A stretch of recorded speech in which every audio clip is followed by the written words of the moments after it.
Hello everyone. Recently, I went for a little ethnic Indian shopping for clothes to a very popular marketplace in Delhi. While purchasing that piece of cloth, a question came into my mind that whatever money I'm paying to buy this piece of cloth, is it going to the very person who made that particular piece of cloth? Or more interestingly, that whatever the shopkeeper is claiming this particular product is from, is it truly from that particular place? To find answer to these questions, I was introduced to the world of intellectual property rights. Today, I'm going to talk about the bittersweet symphony of the intellectual property rights. But the first question is, what are intellectual property rights? Intellectual property rights are the creations of the mind.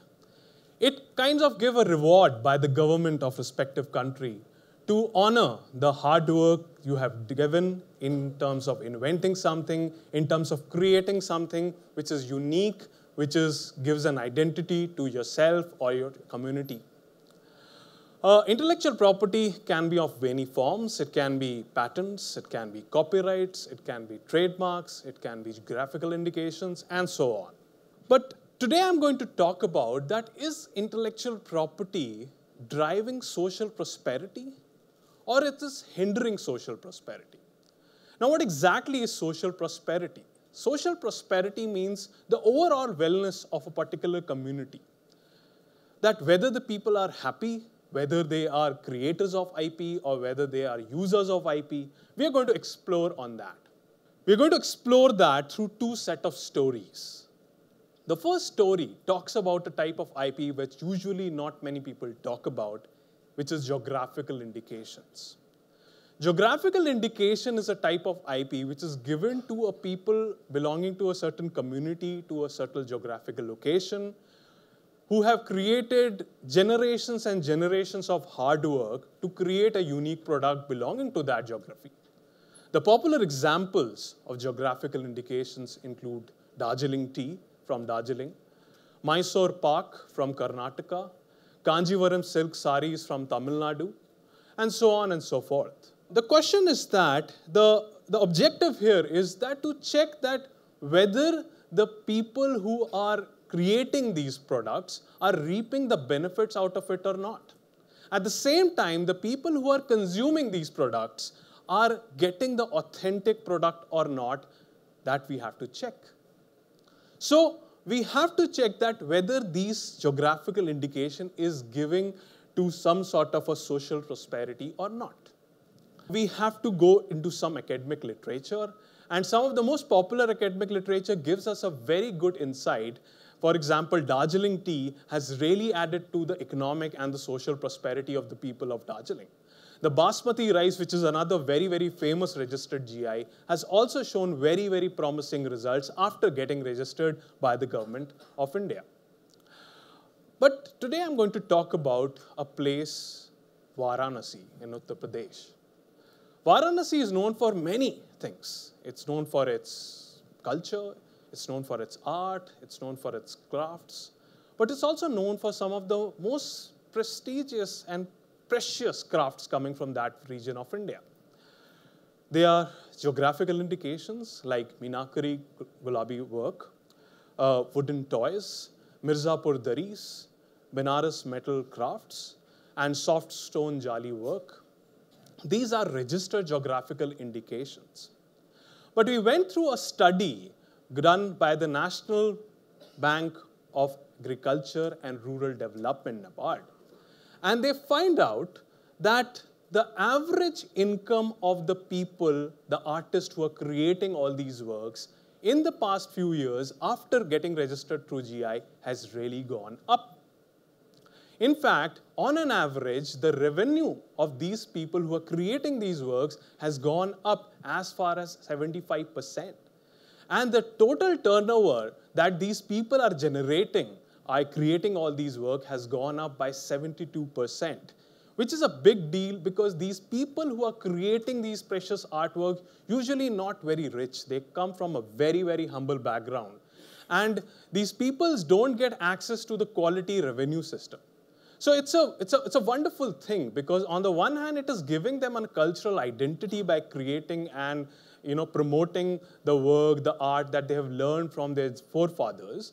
And at the same time, it is giving some sort of an economic prosperity because the revenue streams of these people have really, really gone up. On the other hand, the consumers, people like you and me who are buying these products, are also getting access to the quality product because availability of these products are not limited to Varanasi anymore. These products are there across all over India, even in, say, New Delhi, Connaught Place. You can get access to these products and genuine products. And you can be rest assured that the money is directly going to the very people who are making it. So overall, it's a very, very good picture. And it does some sort of a belief that, yes, intellectual property is adding to the social prosperity as well. Which now brings me to my second story. Second story, I want to talk about patents, another form of intellectual property. But the question is, what exactly are the patents? Patents are the creations of mind. Patents are the inventions in the form of a product or a process which is granted by a government to an individual, to a community, or to a company to exclusively harness the work on an average for 20 years. That means if you get a patent, for the next 20 years, nobody can make that product or use that process without your permission. And you get a chance to extract economically out of it. The logic behind that intellectual property is that if you have worked so hard in creating an invention, in working so hard in developing something which is creative, which is new, nobody else has done it. So you should be getting some sort of a benefit. But the question is, why only 20 years? It's because of social. Because the inventions should not be limited to few people. Because obviously, if I've invented certain things and I've got a patent over it, I'm going to charge a huge amount of it because I need to cover up for the hard work that I've done. But after 20 years, the government and the lawmakers think that it's good enough time that you have reaped the benefit. Now it should be given to the public, given to the society. And everybody should get access to that particular invention, and anybody can be able to make that thing. That's the whole idea of patent. It kind of balances the needs of the society and the needs of the individual and motivate the individual to keep continuing and inventing that. Imagine a world where Thomas Edison, who invented the light bulb, never got a patent over it. It would have never have motivated him to continue making such inventions. And the light all of us we see right now might not be there as of today. So I'm talking about here pharmaceutical patents. It's a very interesting area because compared to artwork and craft work, pharmaceutical patents are extremely, extremely important because our lives are dependent on pharmaceutical. I'm going to talk about this company who had got a patent, Novartis.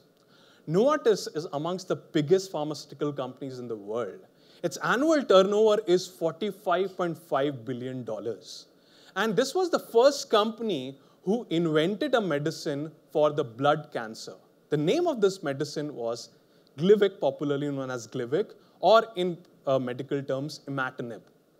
Now that's fine. They work for 30 years. Their scientists work for 30 years and invented a medicine which can cure blood cancer. What else? It's a wonderful gift for the humanity. Means, for example, in 1970s, if people would have been diagnosed with blood cancer, the doctor used to say that, okay, you just, make your plans, you're going to die, and it was an unfortunate death. But that's not the case today, because thanks to this invention, imatinib. They got a patent, but what really happened is an interesting story after that. After they got a patent, they applied for another version of imatinib, and I'm talking about Novartis here, imatinib in beta crystalline form. What exactly is beta crystalline form? It just means that the composition of the medicine has modified or tweaked a little bit. So for example, if I, as a blood cancer patient, I have to take 3 dosage of that medicine in a day, in a beta crystalline form, instead of 3, I need to take 2 or even 1 dosage per day. So yes, the dosage rate has reduced, but the function of that medicine remains the same. So the question here was that whether just mere tweaking the medicine, they are eligible to get another 20 years of protection of the patent that nobody else can do that? It is a very interesting question because yes, it might look fine, but India is also the third largest in terms of the blood cancer patient after USA and China. Every day, hundreds and hundreds of people are dying due to blood cancer. And affordability of the blood cancer medicine is very, very important for the society. So if a particular company, whether of their hard work they have invented, and they have continuing the patent protection on and on and on, the prices of the medicine will not come down. Simple economics. If there are more producers selling the same good, the prices of that particular thing will come down. But in this case, only one company is doing that. So obviously the prices are going up. And there is a hope that after 20 years, the prices will come down because the patent protection will end. But then that might not happen because they will extend their patent protection by mere tweaking that particular patent. Luckily enough, the Indian Patent Office rejected that particular patent claim. This company went to the Madras High Court, then it went to the Honorable Supreme Court of India, and Supreme Court of India gave a very sound judgment which said that imatinib in beta crystalline form does not have the efficacy or efficiency level high enough to be granted a patent over it. That means the protection cannot be given to this invention. The question comes back to again, that is IP a hurdle or a driver? Because in the first story we saw that all the stakeholders of the society, whether you are a consumer or whether you are the producer of that particular thing, is getting access to the quality material and none of the players are suffering in that particular marketplace.